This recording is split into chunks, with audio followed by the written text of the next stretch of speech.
Welcome to your course in sound engineering with KM Records.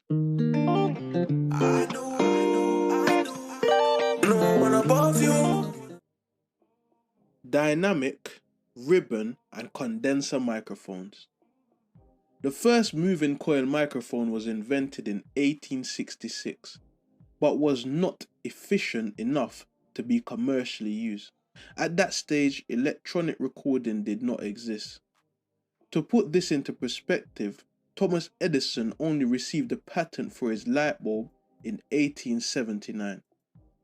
Only in 1925, when electronically powered recording equipment was invented by Western Electric, could we begin to practice and test the microphones that were at that stage mainly used for telecommunications. The moving coil microphone, ribbon microphone, and condenser microphone all have their distinct properties and applications.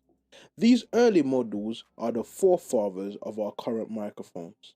The dynamic, ribbon, and condenser microphones are the most widely used microphones.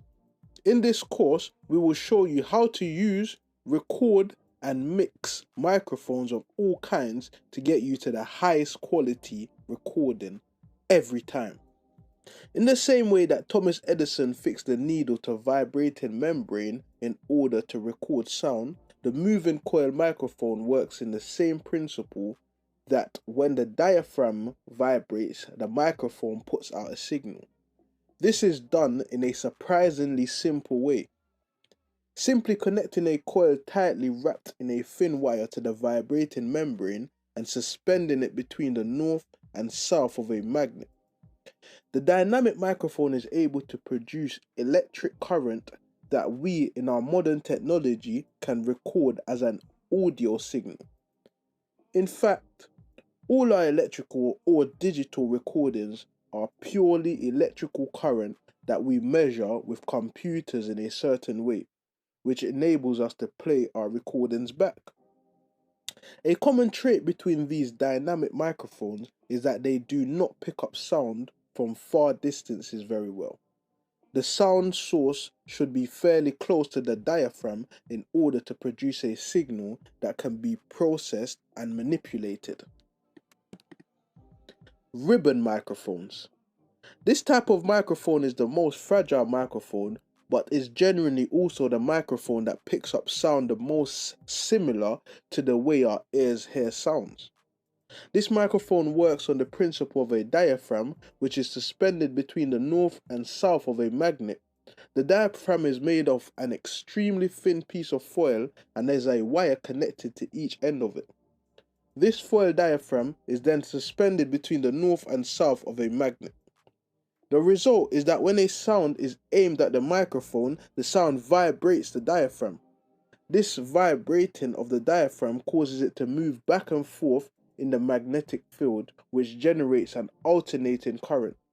This current travels through wires to our computers, which is where we're able to read as an audio signal. In modern designs, some microphones of this type require 48-volt phantom power and other designs do not need it. These microphones have the characteristics of picking up sound in the figure of 8 pattern. Then you have condenser microphones. In 1916, Edward Christopher Went was working on Western Electric and invented the first ever condenser microphone. This microphone works on the principle of using two plates with an empty space between them. The one plate acted as a moving diaphragm or a membrane and the other one served as a stiff back plate.